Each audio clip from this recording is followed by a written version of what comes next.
Vamos lá na nossa aula aí. Você viu que existe a estabilizadora, existe a disruptiva, a direcional. Estabilizadora seleciona só o quê? Os indivíduos medianos, né? Os indivíduos que estão aí no meio da... São heterozigotos que estão no meio da curva aí de crescimento, né? A disruptiva escolhe os dois extremos e a direcional só um dos extremos. Ó. Agora a gente vai partir para os gráficos para você entender. Ó. Olha aí como é que são os gráficos aí da seleção natural. Ó. Isso aqui é a curva normal. Ó. Como é que vai ser a curva normal aí? Ela pega todo mundo. Ó. Então essa aí seria a seleção natural o quê? Normal. Ó. Então ela vai pegar desde um extremo, né? Desde o cara lá que tem coloração o quê? Branca, o cara que tem coloração cinza e o cara que tem coloração aí o quê? Preta. Ó. Então ela vai pegar aí o quê? Os dois extremos aí total, aliás, todos o quê? Todos os indivíduos, né? Os dois extremos totais e os intermediários. Ó. Isso aí que é o quê? O normal. Isso é a curva normal de seleção natural. Agora, como é que é a estabilizadora? Tá vendo? Ela só pega o mediano. Só pega os indivíduos aqui, por exemplo, de cor cinza, de asas médias, de marrom, marrom, né? Marrom normal. Então vai pegar esses indivíduos só. O que acontece com os extremos? O que acontece com o preto e o que acontece com o branco? Eles são eliminados, ó. A curva não chega até neles, ó. Quer dizer que eles morreram. Ficou só o intermediário, só o heterozigoto. Essa é a estabilizadora. Agora você tem seleção natural o quê? Disruptiva. O que a disruptiva faz? É o contrário. Ó. A disruptiva só vai pegar os cantos, ó, só os extremos. Só pega isso aqui, ó. Então só vai pegar esse tipo de indivíduo aqui. Ó. Entendeu? Por isso que aparece duas curvinhas aqui, ó. Por quê? Porque só pega os extremos. Esse meio aqui, ó, não existe. Por que ele não existe? Porque desapareceu. A seleção natural eliminou. Foram extintos. Então dançou. Por isso que no gráfico da disruptiva aparece só esses dois o quê? Essas duas curvinhas aqui, ó. Porque são justamente essas aqui dos extremos, ó. Fechou? E aí vem aqui esses dois o quê? Essas duas curvinhas aí, ó. Beleza. E na direcional, ó, o que eu te falei? Elimina os intermediários e um dos extremos, ó. Só pega um dos extremos, por exemplo, só pega essa pontinha aqui, ó. Ou pega essa pontinha, ou pega essa outra pontinha aqui, ó. O resto tudo é eliminado.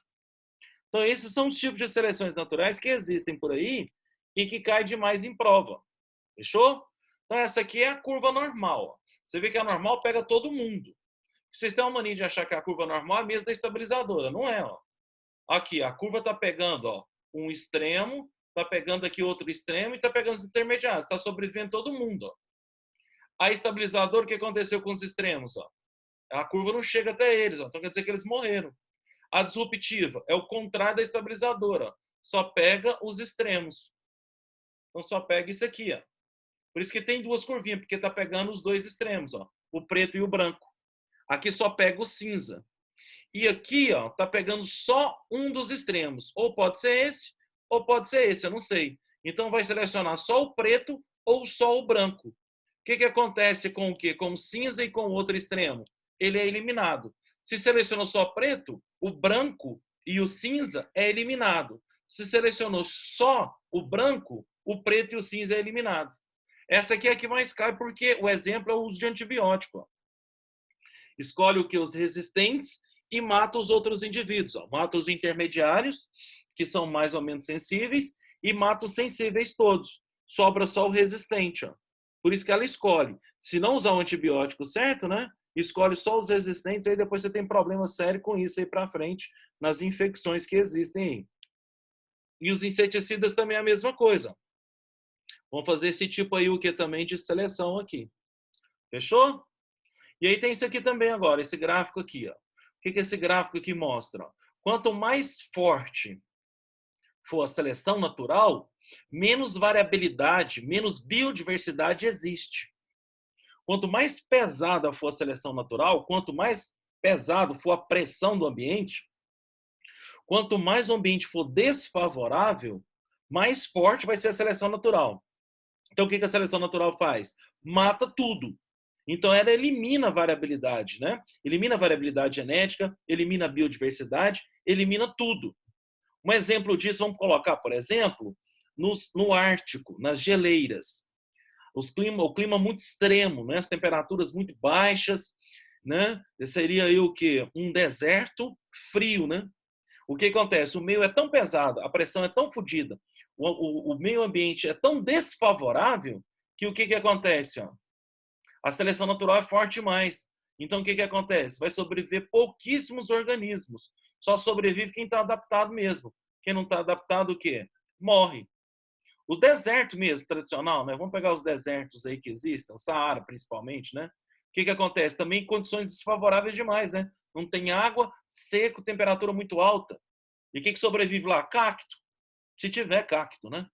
E aí o que acontece? Ó? E alguns insetos, né? Alguns répteis, porque a pressão é forte demais. Então diminui a variabilidade e diminui a biodiversidade, né? Diminui a variabilidade genética porque vai matando todo mundo.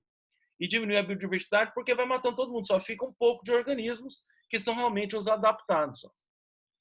Agora, a seleção natural fraca. Ó. O que acontece? Quando a pressão ambiental do meio é pequena, quando o meio é muito favorável, a seleção natural, o que acontece? Ó? Ela é fraca. O que se a seleção natural sendo fraca, o que ela faz? Ó? Aumenta a variabilidade.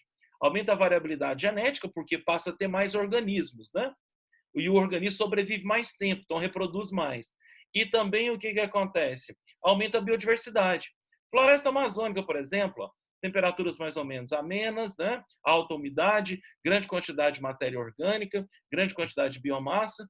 Então, o que acontece? Ó? A pressão ambiental é pequena, a seleção natural é fraca, aumenta a variabilidade de todo mundo, a genética, a biodiversidade, aumenta tudo. Então, fique esperto isso aqui. Ó. Quanto mais desfavorável for o ambiente, mais bruta, mais forte é a seleção natural. Quanto mais favorável for o ambiente, a seleção natural é mais fraca, a seleção natural é mais favorável. Fechou? Então, isso aqui é importante. Ó. Então, você tem seleção natural estabilizadora, disruptiva, direcional. Beleza. Agora aí, os mecanismos adaptativos. Ó, né? E aí vamos de novo aí, né? Camuflagem. Primeiro mecanismo aí que adapta um organismo ao ambiente. Esse mecanismo aí, né, que é o mecanismo aí de camuflagem, o que é camuflagem? É quando um organismo copia a cor do meio onde ele está. Isso é que a gente chama de o quê? De camuflagem. Então, camuflagem é quando o cara o quê? Copia a cor do ambiente. Se o ambiente é cinza, ele copia a cor do ambiente, ele fica cinza. Ou a seleção natural seleciona o cinza. Tem um efeito desse bacana, né? Que aconteceu, que cai muito em prova, né? Que foi o que aconteceu lá em Manchester, o efeito das borboletas Bistron. Antes da Revolução Industrial, as borboletas todas no ambiente eram que cor? Claras, porque o ambiente era claro. Então, as borboletas que eram escuras, quando pousavam no ambiente, elas se destacavam. Aí, quando elas se destacavam, o que vinha? O pássaro, o predador, e capturava. Então, como as borboletas escuras elas eram antes da Revolução Industrial em Manchester, mais evidentes, o pássaro ia lá, predava, capturava ela. Então, por seleção natural, ela não estava adaptada, porque ela era escura, e acabava servindo de alimento para os pássaros morrendo. Então, a frequência dela era muito baixa. Quase você não via essas borboletas escuras. É na cidade de Manchester, lá no Reino Unido, né, na Inglaterra. E o que acontece? Antes da Revolução Industrial. Aí veio a Revolução Industrial, começou a queimar carvão. O que o carvão libera? Fuligem. Ah, o que aconteceu? Inverteu. E aí, como o meio agora ficou escuro, cheio de o que? Fuligem, cheio daquele pó preto que é liberado pelas chaminés quando queima o carvão, né? Cheio de cinza, o ambiente ficou escuro. Quando o ambiente fica escuro, o que vai acontecer agora? As borboletas claras, agora elas vão ficar o quê? Expostas. Mudou o meio. Né? Pela poluição mudou o meio, pela presença de fuligem mudou o meio. Então as borboletas que estavam adaptadas eram as claras, mas como o meio agora ficou escuro, as claras ficaram evidentes. O que os pássaros fizeram? Passaram a predar as claras, alimentar das claras. E aí o que acontece? A frequência delas foi diminuindo. Adivinha quem o que passou a estar adaptado agora? As borboletas Bistron que eram o quê? Escuras, porque o meio mudou. Então agora elas estavam adaptadas. E aí o que acontece? Hoje, na cidade de Manchester, até hoje, o que predomina são borboletas de cor o quê? Escura. Por quê? Porque o meio favorece elas a se né, adaptarem à sua cor, né, do meio mais escura, favorece a sua adaptação a esse meio. Os pássaros não conseguem não conseguem visualizar as escuras, elas se protegem dos predadores, estão mais adaptadas, permanecendo no ambiente escuro. O que é isso? Seleção natural direcional.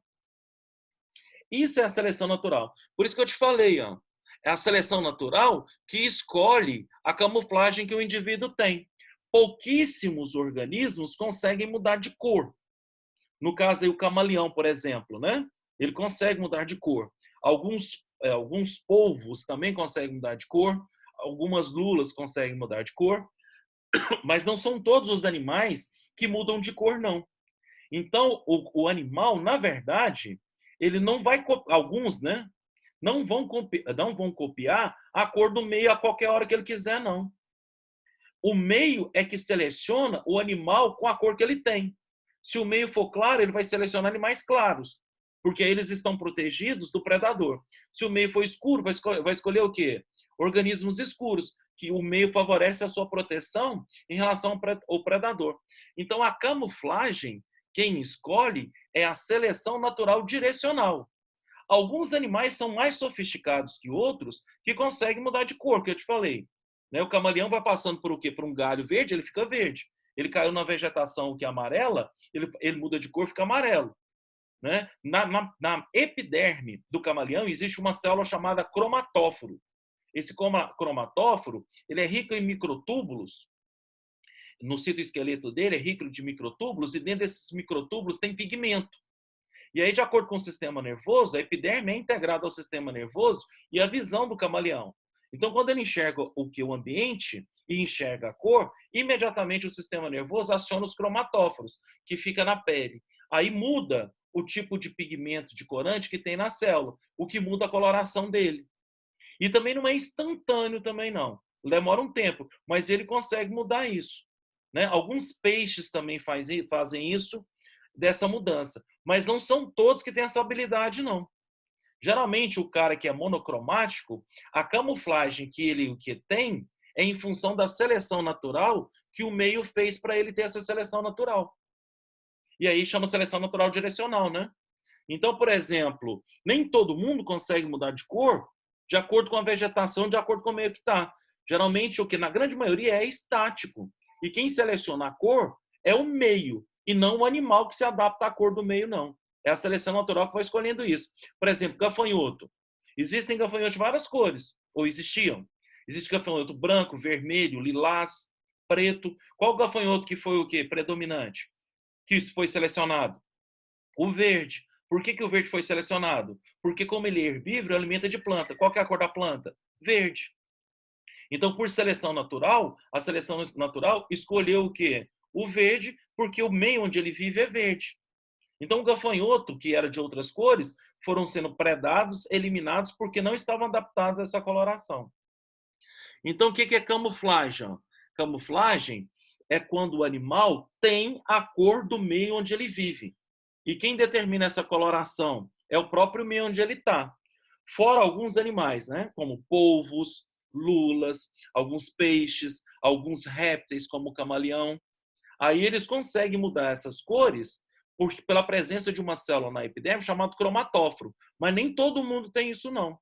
E aí quem tem a coloração de acordo com o meio, quem selecionou foi o meio a partir da seleção natural direcional, né? Que escolheu só um extremo. Os outros intermediários ou de outro extremo, o que acontece com eles? Eles acabam sendo eliminados aí. Fechou? Beleza. Então, isso aí é um mecanismo adaptativo, ó, que quando adapta ao meio, o mais adaptado fica, o menos adaptado vaza, né? Pela seleção natural aí em questão. Agora, outro mecanismo adaptativo, ó, coloração de advertência, que é o que a gente chama de também apossemantismo. Fica esperto com isso, porque isso cai demais em prova. O que é o apossemantismo? É quando o animal ele está presente no meio, e o que acontece com esse animal? Ele tem uma cor muito chamativa. Então ele se destaca de todo o quê? De todo o meio onde ele está e destaca de todos os outros o quê? Animais que estão ali presentes. Isso acontece muito, né? Com o quê? Com insetos, lagartas, né? Larvas de insetos são muito assim, e quem tem muito isso também são anfíbios, né? Principalmente os anfíbios ali, o que é a salamandra, né? Ou alguns sapos, algumas pererecas. Então elas têm muito esse apossemantismo. Isso acontece também com alguns insetos, como borboletas, né? E aí o que acontece então? Esse tal apossemantismo, essa coloração de advertência, é para mostrar que o animal é tóxico, é venenoso, é extremamente venenoso. Então, de repente, você tem lá uma floresta, como na floresta amazônica existe isso muito, né? Aí lá no meio da floresta amazônica, a cor dela é o quê? Da vegetação é verde. E aí sobre essa vegetação você tem lá o quê? Um sapo amarelo ouro, ou amarelo fluorescente. Se destaca, todo mundo está vendo ele lá. Por que o predador não foi lá e já o quê? Capturou ele, alimentou dele e matou ele? Porque o predador já tentou fazer isso. E quando ele tentou fazer isso, o que acontece? Ele percebeu que ou ele tinha um gosto muito ruim, ou ele tinha um veneno muito forte. Então o predador sofreu a ação de intoxicação. Por isso que o predador aprendeu a não entrar em contato com ele mais. Por quê? Porque ou ele tem um sabor muito ruim, então não é palatável, não dá para comer, amarga, por exemplo, ou ele tem um veneno muito grande, atordoante. O predador ficou tonto, desacordado, intoxicado, ter parada respiratória, né? Então o predador sofreu alguma lesão ao entrar em contato com ele. Aí o predador memoriza a cor e não ataca ele. Por isso que o apossemantismo é muito bacana, né? Isso acontece muito. E geralmente as cores do apossemantismo são ou verde, o que é fluorescente, ou amarelo fluorescente, ou vermelho cor de sangue. Então essas são as cores de apossemantismo mais evidenciadas na natureza, né? E pode acontecer do animal o que desenvolver essas três colorações. Ele pode ser amarelado manchado de vermelho. Ele pode ser vermelho manchado de amarelado. Ele pode ser verde fluorescente com manchas o quê? Avermelhadas. Isso significa que ele é extremamente tóxico. E aí, se ele é extremamente tóxico, o que vai acontecer com ele? Ele não consegue aí o quê? Ele consegue sobreviver porque ele mostra para os predadores que ele é extremamente o quê? Tóxico, ele é extremamente venenoso. Isso aqui é uma estratégia bacana. Fechou? Tem um sapo, que eu já até te falei isso ano passado, mas vocês não prestam muita atenção. Existe no Caribe, né? Na Costa Rica, existe um sapo que ele é o quê? Do tamanhozinho dessa unha aqui, ó, né? É de um gênero chamado Batrachius. E aí o sapo é do tamanho dessa unha assim, ó, pequenininho, né? E ele é de cor azul turquesa. De longe você vê ele, mesmo ele sendo pequenininho. Ele chamativo o quê? Violento, de longe você vê ele. Adivinha? Ninguém mexe com ele, ninguém pega ele. Apesar dele ser lindo, lindo, maravilhoso, chamativo, ele é pequenininho do tamanho de uma unha. E o que acontece? Azul turquesa, turquesa azul o quê? Né? É quase fluorescente. Adivinha por que ninguém mexe com ele? Porque 1 grama da toxina dele, que ele tem, mata 100 pessoas, por exemplo.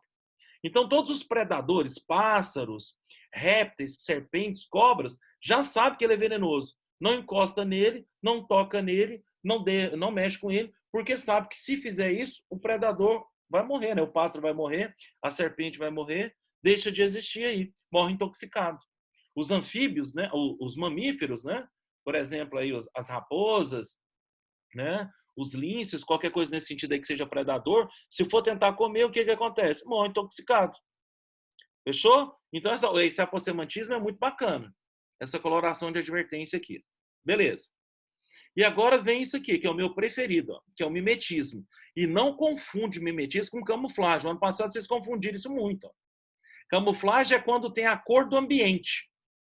E aí alguns podem mudar se adaptando à cor do ambiente. Isso é camuflagem. É a cor do ambiente. Agora, o que é mimetismo? Mimetismo é quando um organismo copia a cor e o formato de outro organismo. Isso aqui é mimetismo. Mimetismo é uma das coisas muito mais bacanas, muito mais top que existe aí na natureza. Isso é um efeito aí o quê? Muito bacana, muito lindo. Então, no mimetismo, o que vai acontecer? Ó? Um indivíduo, ele vai copiar a cor e o formato de outro. Lindo. Vamos aí agora. Existem dois tipos de mimetismo. Vamos para o mimetismo. E os dois foram descobertos aqui no Brasil, certo? Um por o quê? Um por um cara, né, inglês, no século XIX, que veio aqui no Brasil, na floresta amazônica, na Mata Atlântica, e descobriu o mimetismo. E outro mimetismo foi descoberto por um alemão, que se naturalizou o que brasileiro, né, e morou durante muitos anos também na floresta amazônica. Então, os dois mimetismos que a gente conhece no mundo, que são os mais comuns, os mais importantes, né, foram descobertos aqui no Brasil, devido à nossa grande biodiversidade. Então, vamos para o primeiro mimetismo, que é bacana. O que é mimetismo clássico? É quando copia a cor e o formato de outro. Né? Por exemplo, lá o bicho-pau, que é um inseto. O que ele copia? O formato do galho seco de uma planta. Aí ele fica paradinho lá, você nem consegue enxergar ele. Como é que chama isso? Mimetismo. Um outro mimetismo bacana, cobra-cipó. A cobra-cipó, quando ela se vê ameaçada, ela é fininha e é de cor verde. E vive na copa das árvores. Por isso que chama cobra-cipó. A cobra-cipó, quando ela se vê ameaçada, ela fica parada e ela dilata a cabeça dela. Quando ela dilata a cabeça dela, os vasos sanguíneos dela, né, aparecem, ficam salientes. Quando fica saliente, eles ficam parecendo as nervuras de uma folha. Então ela fica parada, fica enrijecida, parece um galho, a cabeça dilata, os vasos sanguíneos dilatam e ficam mais proeminentes, mais evidentes, e se assemelha à nervura de uma folha. Então ela fica parecendo uma folha. A cabeça fica parecendo a folha, como ela está grudada no galho, ela fica parecendo um galho com uma folha. Você não enxerga a cobra-cipó. Como é que chama isso? Mimetismo. Por exemplo, outro mimetismo também bacana. É uma ave aqui do Cerrado chamado urutau. Urutau é um pássaro. E o urutau, o que acontece com ele? Né? O que acontece? Ele faz um mimetismo também muito bacana, muito top. Ele está voando, voando, voando, de repente ele se sente ameaçado, ele pousa. Quando ele pousa no ambiente, ele fica parado. E aí ele fecha os olhos e o que acontece? Copia, por exemplo, né, a posição do quê? De um galho de uma árvore. Como a coloração dele já é o quê? De acordo com o tronco da árvore, você não enxerga ele, porque ele copia o galho através do que? Do seu posicionamento, e aí ele fecha os olhos, você não consegue enxergar ele. Então ele copia o formato do galho do tronco da árvore. Então você não enxerga o pássaro. Como é que chama isso? Mimetismo. Agora isso aqui, ó. Vamos para os mimetismos específicos, né? Que seria, por exemplo, o mimetismo aí, né? Batesiano. O que é o mimetismo batesiano? E vocês confundiram muito ano passado também. O mimetismo batesiano é quando isso aqui, ó. É quando um animal não venenoso copia o venenoso. Isso é mimetismo batesiano. Qual que é a importância disso? Por que o não venenoso precisa copiar o venenoso? Para se proteger. Porque o venenoso, o que ele já tem? Ó?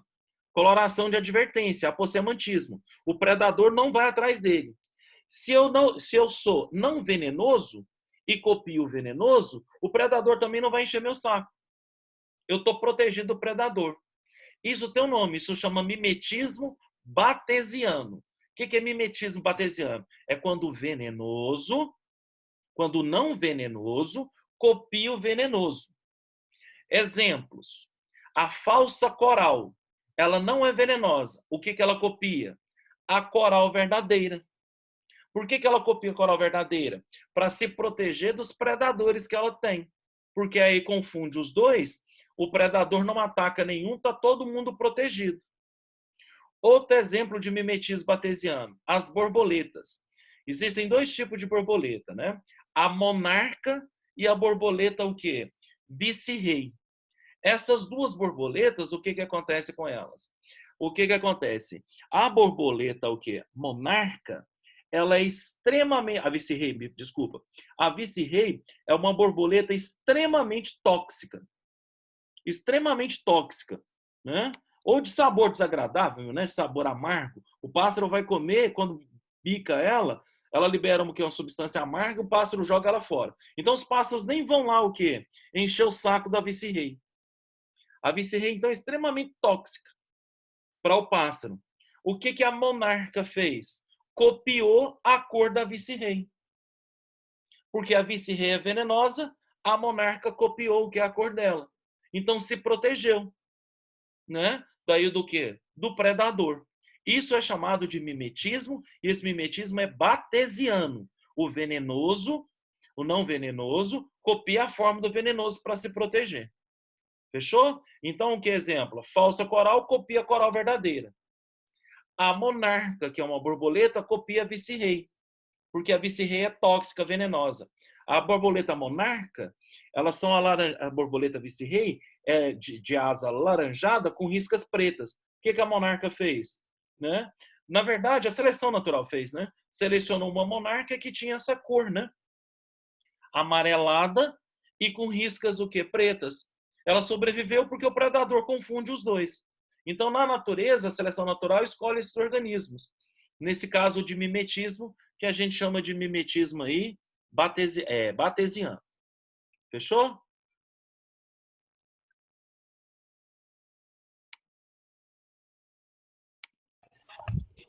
E aí, meninos, ó, alguma dúvida sobre essa parte aí?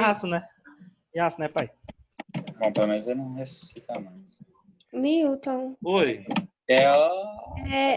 apossemantismo é sinônimo de coloração de advertência? Isso Olha, ela mesmo. tá perguntando. E outra coisa, tipo assim, esses organismos que fazem mimetismo, tipo a borboleta monarca e a vice-rei, elas têm, tipo, ordem taxonômica parecida, mesmo gênero, Não. espécie, essas coisas? Não, engraçado, né? Não, não são não. Elas são de o quê? Elas são de gêneros diferentes, elas são espécies diferentes e têm até ordens diferentes, acredita? Nossa. Elas não têm Entendi. parentesco evolutivo próximo, não. É a seleção natural que escolheu mesmo. O meio, né, escolheu, né? Através do fator de um ser venenoso e o outro não. Entendi, muito obrigada. Valeu demais. Ah, meninos, eu queria que vocês checassem no e-mail de vocês. Eu mandei as listas para o e-mail de todas as salas do terceiro ano, viu? Já acabou a live. Lucas, não fala, Lucas, não fala. Tá bom, professor. A gente vai checar lá. Obrigada. Olha no e-mail, tá? E eu vou mandar uma hoje também. Daqui a pouco eu tô mandando um e-mail de novo e tô mandando lá pro aplicativo do Dinâmico e também pro site lá do Dinâmico. Fechou, meninos? Valeu Fechou, demais, muito obrigado. obrigada. Até semana que vem. Um beijo, um abraço para vocês aí. Ficam com Deus. Até, tchau, tchau. Tchau, tchau. Obrigada. Valeu, meninos. Goodbye, Milton.